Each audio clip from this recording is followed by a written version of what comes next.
Good evening, my fellow warriors.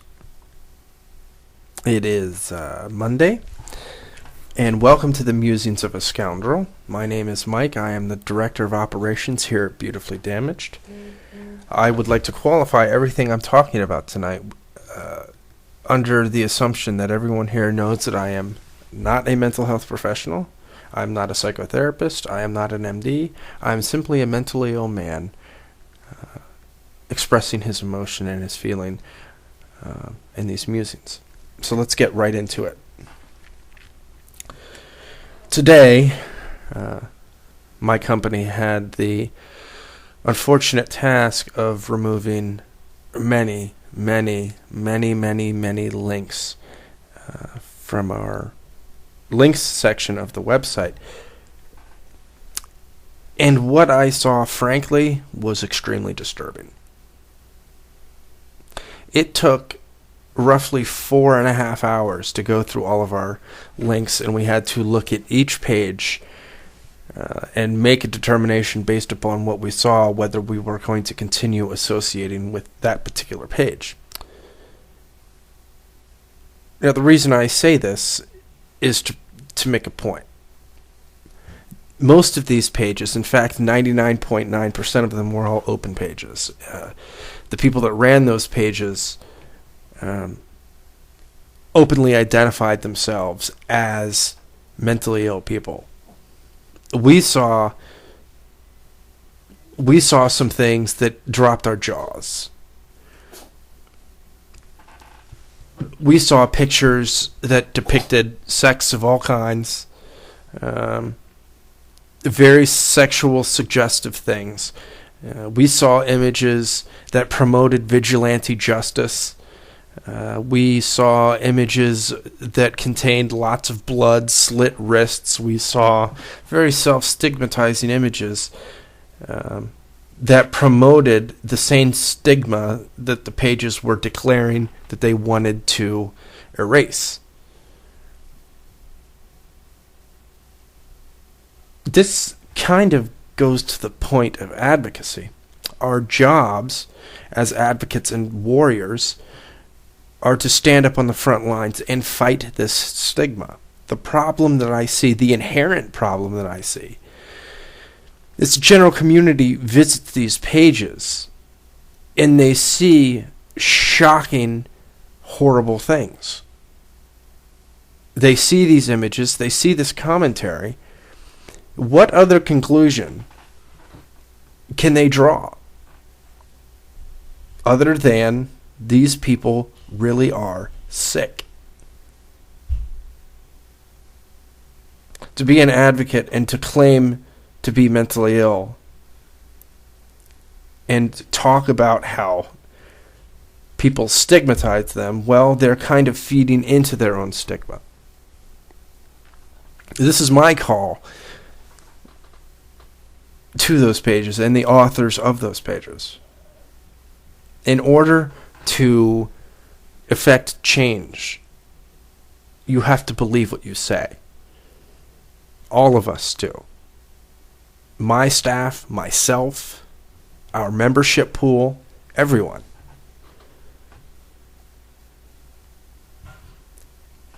We have to make a decision whether we actually believe what we're saying or we just claim to believe what we're saying. The general community sees these things, and they have no choice but to draw a negative opinion of what they see. I'm finding more and more at Beautifully Damaged that many Facebook pages are self-stigmatizing. It seems to me that in our depressive moods, when we are in distress, when we are having a bad day, we find these images that somehow depict our feelings in such a way that it gets to us. And the first thing we want to do is be reactionary. We don't think about the things that we post. We just post it because this is how we're feeling right now. The images that we see here on Facebook, they don't promote change. What they promote is a reactionary emotion or a reactionary opinion. We can't let the general community see these things and expect change. Change comes with dedication. Change comes with long nights. Change comes with continued campaigns of hope and peace and grace and understanding. We can't rely on our reactionary and base emotions to drive us to making mistakes. We only have one shot.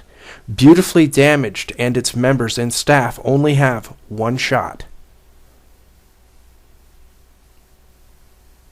As a mentally ill community, we have to decide when we are going to represent ourselves appropriately. This, of course, is just my opinion.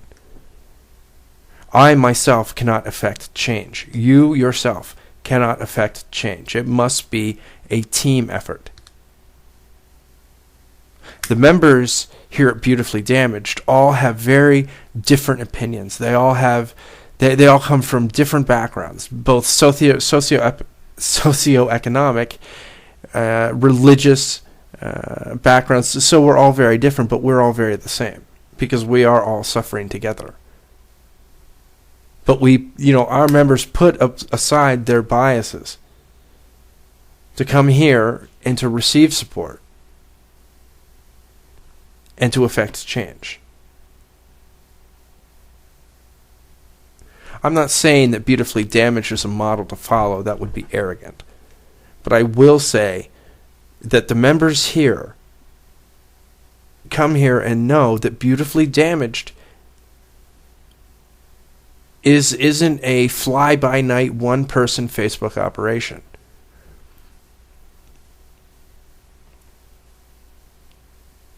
Advocates out there, their message tends to become stale. I think in many ways, Beautifully Damaged and its associates and its associative links are forging the path. Many advocate sites we've seen today and over the last few weeks during our research are great sites, and we are proud to have the honor to be linked up with them.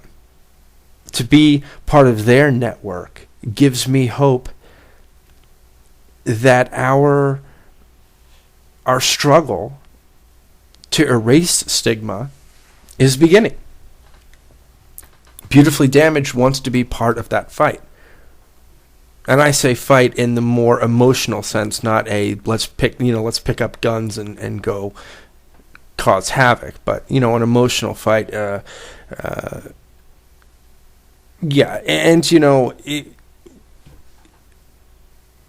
Beautifully Damaged can't be the only voice out there, and we don't want to be the only voice out there.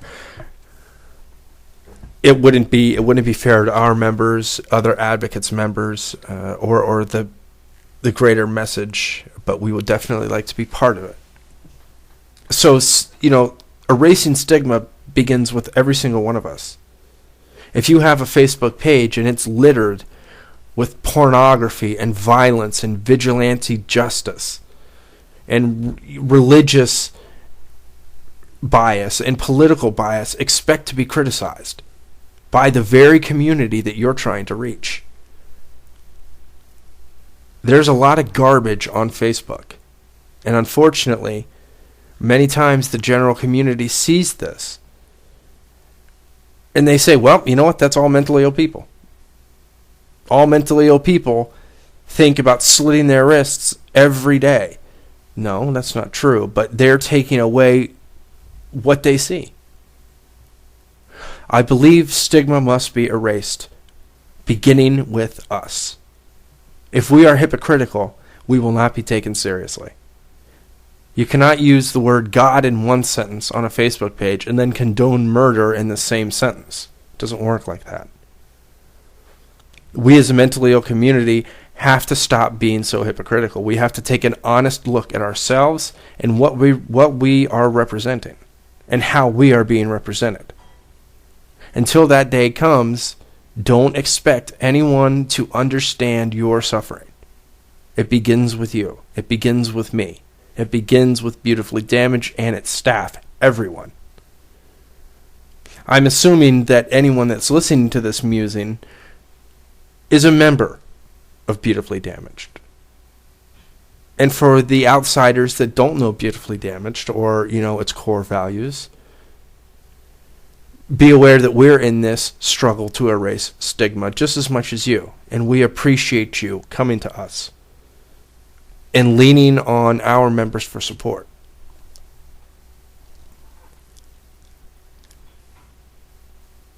We can affect change. We can bring hope and understanding and grace and peace. But we have to start with ourselves. I'd like to thank you for listening to the Musing of a Scoundrel. We have a lot of interesting things going on with Beautifully Damaged over the next couple of days. So for our members, keep a sharp eye peeled on Beautifully... That didn't make any sense. Keep a sharp eye out on Beautifully Damaged. Like I said, we've got a lot going on. Things are getting very exciting for us. I will be releasing our insight stats within the next couple of days. So I hope everyone has a wonderful evening, and I wish you continued grace, peace, and understanding. Thank you.